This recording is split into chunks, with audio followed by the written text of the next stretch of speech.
Kembali disergap pemirsa, komplotan pencuri motor beraksi di Cimahi dan Bandung Barat, Jawa Barat. Aksi para pelaku di puluhan lokasi tersebut meresahkan warga.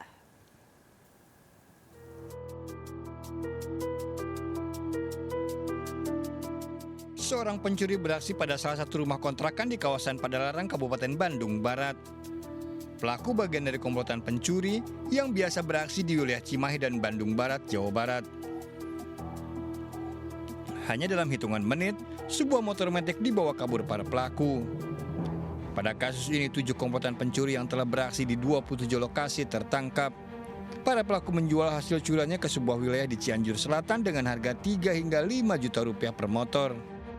Ada 27 TKP di Wilkum Polres Cimahi, dan barang bukti yang berhasil diamankan saat ini kurang lebih ada 9 kendaraan, sehingga nanti kami akan mengumumkan baik melalui media sosial maupun lewat radio bagi kepada beberapa kendaraan yang memang tidak ada pemiliknya dan memang berasal dari kejahatan. Barang bukti diantaranya 9 motor curian, kunci palsu dan kunci LTT disita. Para pelaku terancam 5 tahun penjara. Dari Cimahi, Jawa Barat, Yuwono melaporkan. Sekelompok remaja anggota geng motor menyerang rumah warga dengan batu dan senjata tajam di Makassar, Sulawesi Selatan. Diduga para pelaku menyerang karena dendam, salah seorang rekannya tertangkap mencuri dan dilaporkan warga ke polisi.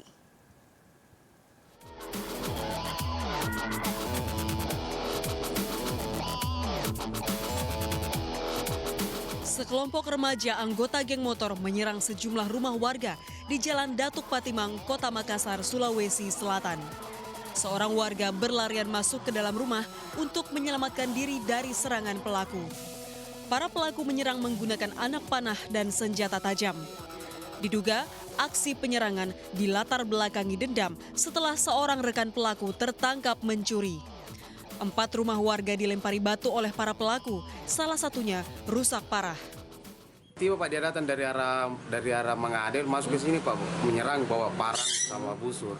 Berapa orang itu Pak? Kurang lebih 20 orang. Oh banyak memang Pak. Banyak ya memang banyak ya. Itu jalan kaki atau naik motor Pak? Jalan kaki Pak, ada sebagian yang motor. Oh. Jadi Bapak saat itu langsung masuk sini Pak ya? Iya, saya langsung masuk amankan pintu ini Pak, supaya dia tidak menyerang ke dalam karena ada anak kecil di dalam ini. Berbekal rekaman CCTV, warga melaporkan kejadian tersebut ke Polsek Talo. Dari Makassar, Sulawesi Selatan, Yul Yusfin melaporkan.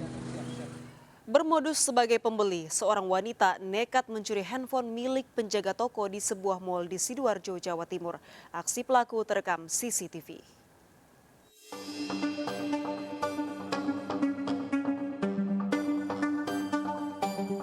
Memantau situasi, seorang wanita terekam CCTV mencuri handphone milik karyawan toko pernak-pernik di sebuah mal di pusat kota Sidoarjo, Jawa Timur.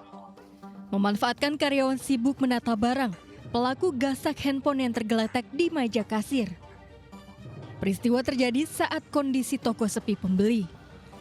Korban baru menyadari handphonenya hilang saat akan melayani pembeli. Sekitar jam 12:30, itu posisi sepi. Terus di sini juga ada pengiriman barang kan, barang baru. Terus anaknya tuh nata di rak yang sebelah kanan, dan pencurinya masuk, tapi kayaknya tuh anaknya nggak tahu kalau ada orang pencuri. Itu masuknya orangnya tuh cuma sebentar, sekitar nggak nyampe 5 menit. Dia masuk dan nggak ada kesempatan ngambil, langsung diambil. Korban laporkan pencurian ini ke polisi dan menyebarkan video CCTV ke media sosial. Dari Sidoarjo, Jawa Timur, Yoyok Agusta melaporkan. Duta Besar RI untuk Myanmar, Iza Fadri, beserta sang istri mengalami kecelakaan di Jalan Nasional Padang Solok kilometer 10, Kabupaten Solok, Sumatera Barat. Mobil yang ditumpangi korban bertabrakan dengan sebuah truk yang datang dari arah berlawanan.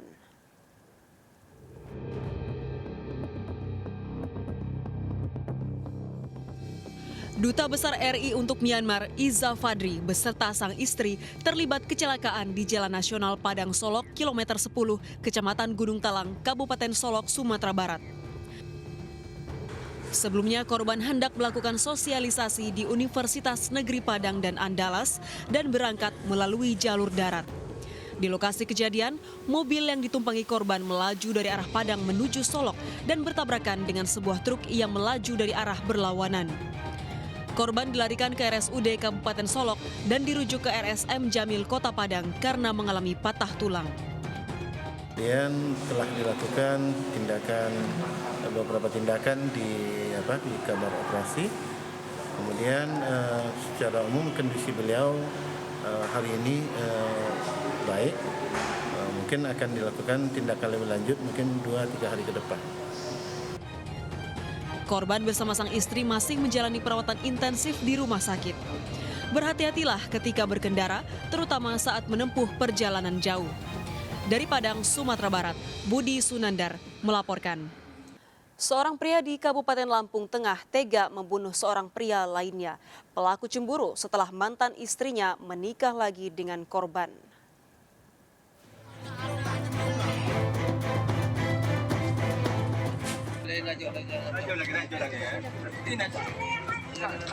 Warga dikejutkan dengan kondisi rumah Kendra Kurniawan 41 tahun di Kampung Tanjung Ratu Selagai Lingga, Kabupaten Lampung Tengah dipenuhi dengan darah. Kendra Kurniawan diketahui menjadi korban pembunuhan yang dilakukan oleh mantan suami dari istrinya. Mendapat laporan, polisi langsung melakukan pengejaran dan menangkap pelaku Zulfikar 41 tahun di Pelabuhan Bangkauni, Lampung saat akan melarikan diri ke Pulau Jawa.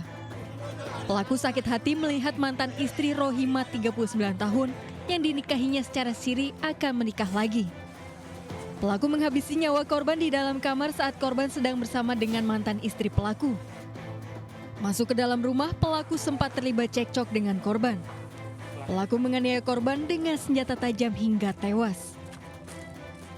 Untuk motif dugaan kami, motivasinya adalah cemburu.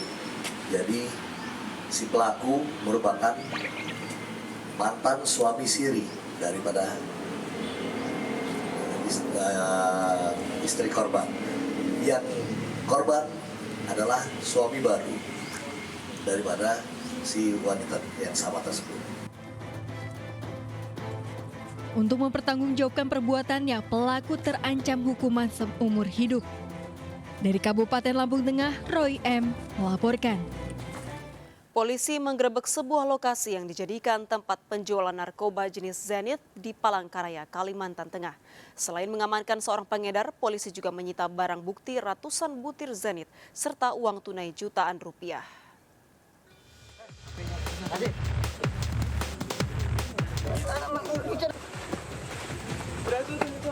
Tim PPRC Direktorat Samapta Polda Kalimantan Tengah menggerebek sebuah lokasi yang selama ini menjadi tempat transaksi narkoba.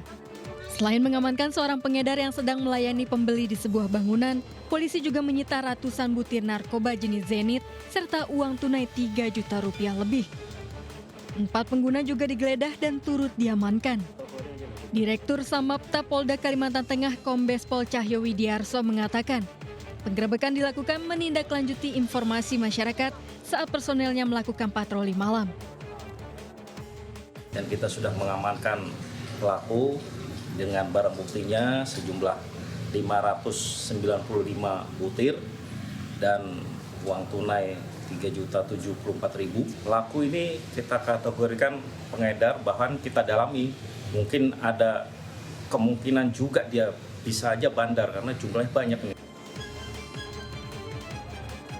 Baik pengedar maupun pembeli yang tertangkap digelandang ke Makodit Samapta Polda Kalimantan Tengah. Dari Palangkaraya, Kalimantan Tengah, Ade Sata melaporkan.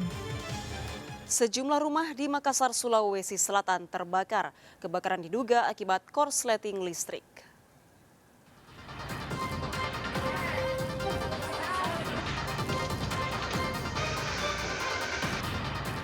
Warga panik berupaya menyelamatkan barang berharga dari kobaran api yang membakar sejumlah rumah di kawasan padat penduduk di Jalan Kangkung, Kecamatan Bontoala, Kota Makassar, Sulawesi Selatan. 9 rumah warga dan sebuah kantor kelurahan terbakar. 28 mobil pemadam kebakaran dikerahkan ke lokasi untuk memadamkan api. Kebakaran diduga akibat korsleting listrik. Yang ada itu 8 rumah atap rumah terdampak, 6 ludes, 2-nya terdampak ringan. Jadi ada 8, 6 yang ludes, 2-nya itu terdampak ringan. Selain rumah Masuk kantor lurah. yang terbakar apa? Ada selain rumah ada kantor katanya. Jadi ya, tadi yang saya bilang termasuk kantor lurah itu termasuk terdampak ringan. Sejumlah warga kehilangan tempat tinggal. Tidak ada korban jiwa, kerugian akibat kebakaran ini diperkirakan ratusan juta rupiah. Polisi menyelidiki penyebab kebakaran. Dari Makassar, Sulawesi Selatan, Andi Dery melaporkan. Berselingkuh dengan istri orang, seorang pria dianiaya. Ikuti informasi selengkapnya sesaat lagi, tetaplah bersama Sergap.